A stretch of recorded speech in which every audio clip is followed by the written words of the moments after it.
watching Gardens and Graveyards. My name's Charisma. I'm here on the back patio, porch, Yeah. patio Correct. with Spencer. And you just saw me clean it all off. It's ready for spring. We've washed it all down. And we've brought our patio furniture back up. We will be doing a summer project and painting all of our outdoor furniture later this summer. But for right now, we like to have chairs out here. Most of the time, this is where we hang out like this, but the sun is really hitting me hard right now. But when we sit over there, it's really cold, so we always end up moving our furniture over here. So this is where it's going to live. But we do want to look at something beautiful, so we're planting up some brand new pots today with mostly shade-loving annuals. And there's a few that can tolerate sun and shade, but I think they'll be fine right here. Yeah. They get enough light anyway. Cool. Yeah. Get to it. These are the annuals we're going to use. So I have, and actually some of them are perennials. These are mini carnations, and there's a scarlet and a red and white. And then we have some red begonias and purple kale and dark red pansies and a red, I think this is a barcopa. Is that what it is? No, it's a calibrachoa. And then I was going to plant these tulips, but they're done. And I can't even show you what the color was. They were a deep dark red. We won't be putting those in. We'll just store them away. And then I've got a large dianthus red. And we have some salvia and some snapdragons that we'll just mix in there. And then over there I have two escallonias that are cuttings from the mother of all escallonias over there. And that will go in those pots as well. And then we have our stack of soil. So I have raised bed potting mix on the two down here. And then compost, which I'm just going to split this bag and put it on the bottom of the pot. And when we get ready to plant, we have some slow release fertilizer. And then of course I have a trowel if I need it, pruners if I need them, and kneeling pad.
It wasn't supposed to rain.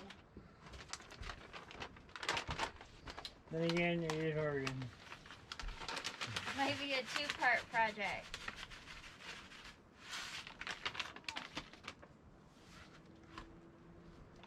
Starting to rain in earnest.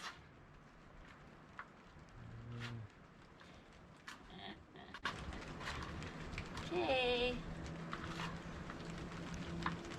I just looked at the, I know. and it was supposed to be clear It's the till Oregon Coast. late tonight. Man. It's the Oregon Coast for your church.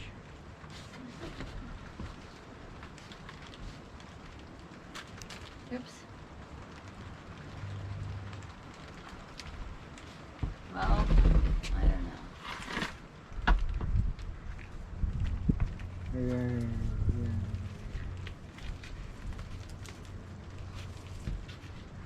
It's been in there for a couple of years.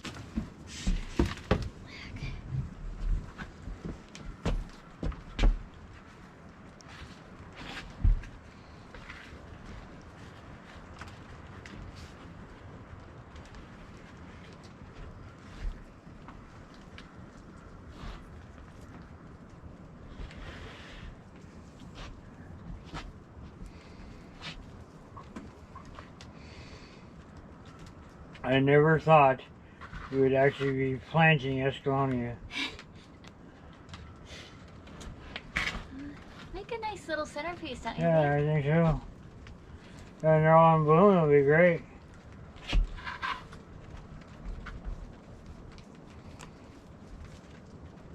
Okay, I'll add more.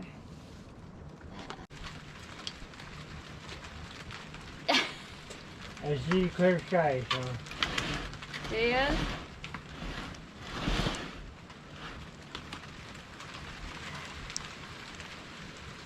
Want to wait just a minute? No, I'm good. Just do it. Or go over. Okay. That's waterproof. You. I just don't know how it's gonna translate onto. Okay, I don't want to do that. You. Will you? Pardon the rain delay. Okay. The rain showers have passed over us. Typical spring in Oregon, our projects often get broken up, and we have to dash out in between rain showers. And now everything's really wet and muddy, so some gloves on and get this project done. What are those you're finding? I do need more soil even for these, so.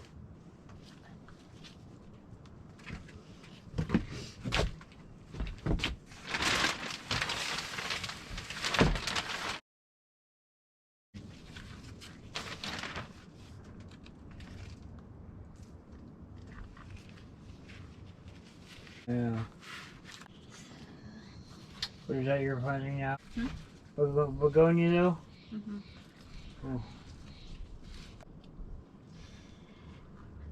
Hey, Jess. This guy.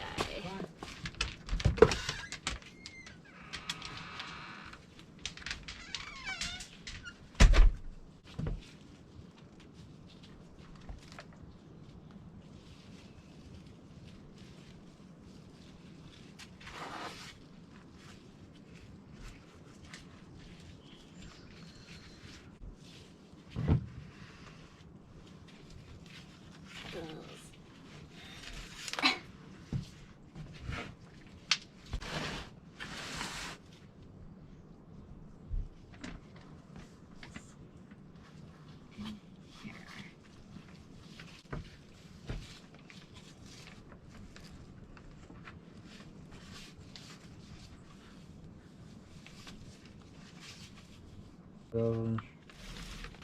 Hmm? I love the color of those. What are those? This is kale. Oh, it looks like this. Look familiar. Hmm? It kind of looks familiar.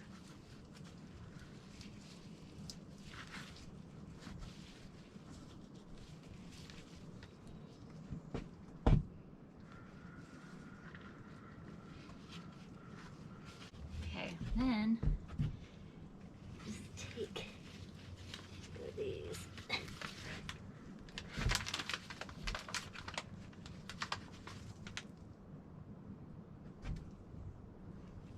to balance out the...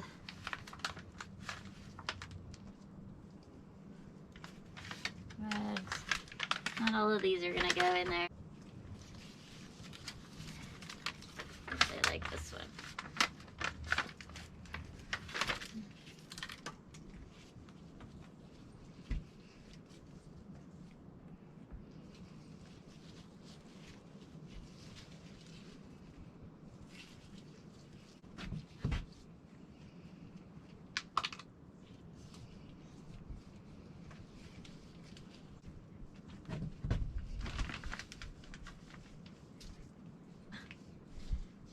We're gonna just skip on the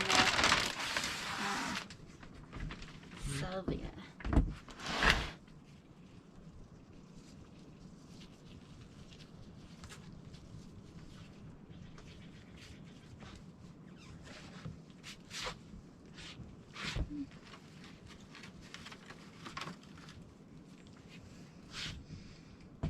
These get pretty tall. I'm gonna just try to pop one back way back here. What are they? And salvia. Oh yeah.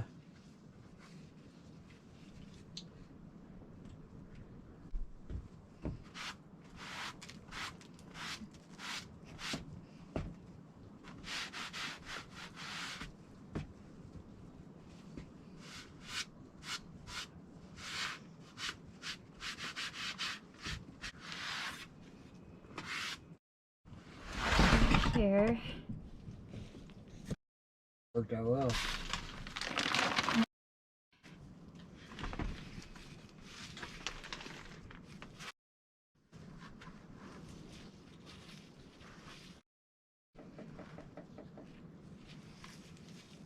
This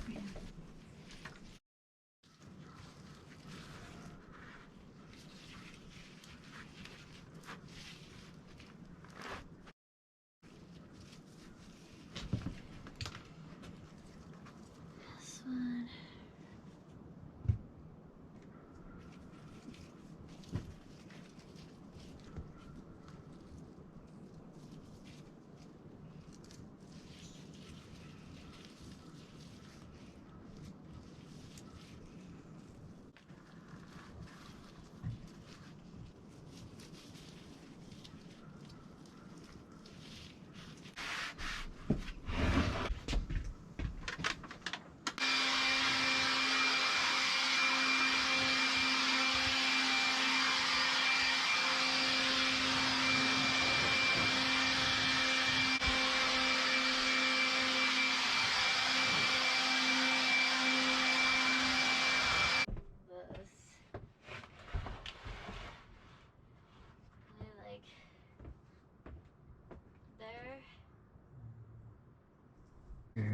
Alright, so the last thing that we're going to do is put pot feet underneath the pots that we just planted.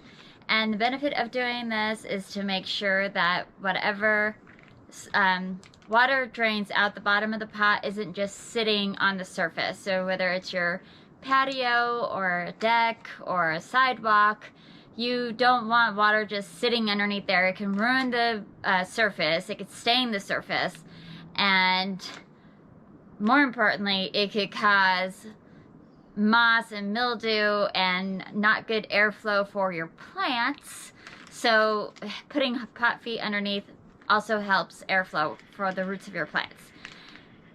If you don't have pot feet, then you can put a plastic drip tray underneath, which is something that I did for years when we lived in apartments. We almost always lived upstairs in an apartment, so we always put drip trays underneath our containers so that the people below didn't have, you know, a deluge of water every time I watered all summer long, and it kept the water off the deck.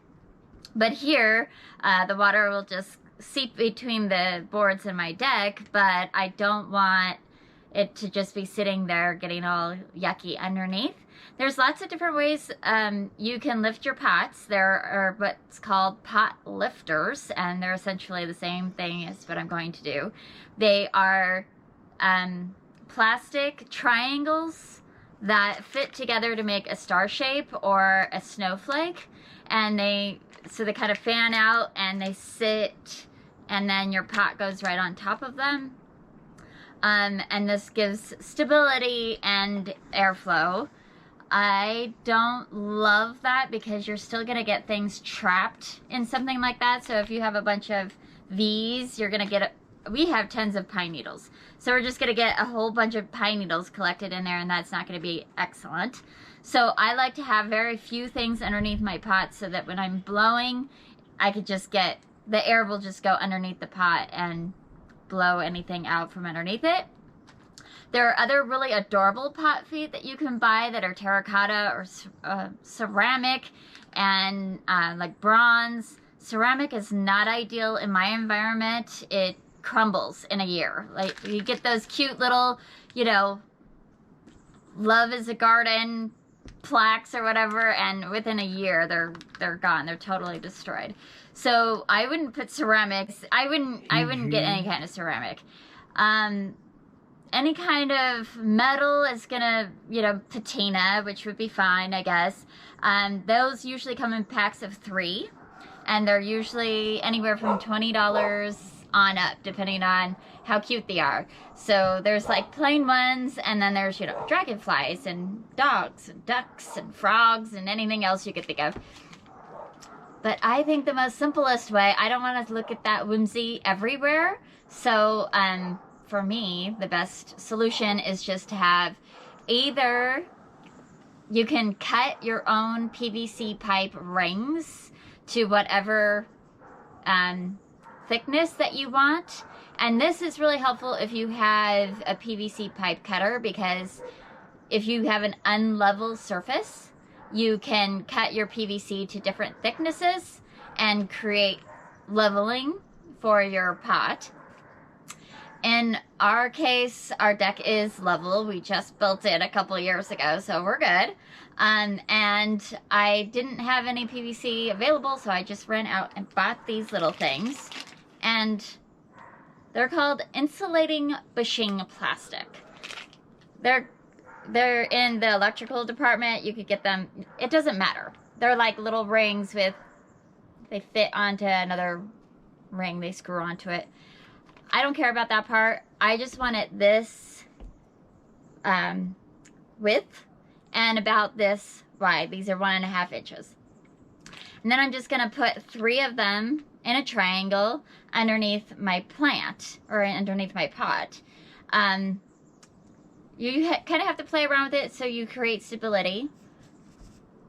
The easiest way for me to put these on typically is after I've planted them up, because they're not, you know, obviously they're not glued into the ground or onto the pot. So, which is something you could do, I guess. You could glue them onto the pot if you really wanted to do that. But I might need to swivel my pot around. I might be adding plants. I might have to, you know, jerk the pot around a little bit, and then they'll come off these pot feet, which isn't great. These pots are pretty small, but sometimes you're working with really big pots that are like concrete. You don't want to have to keep finding these feet underneath them. So we're just going to show you how we do this, and then we'll be done with this.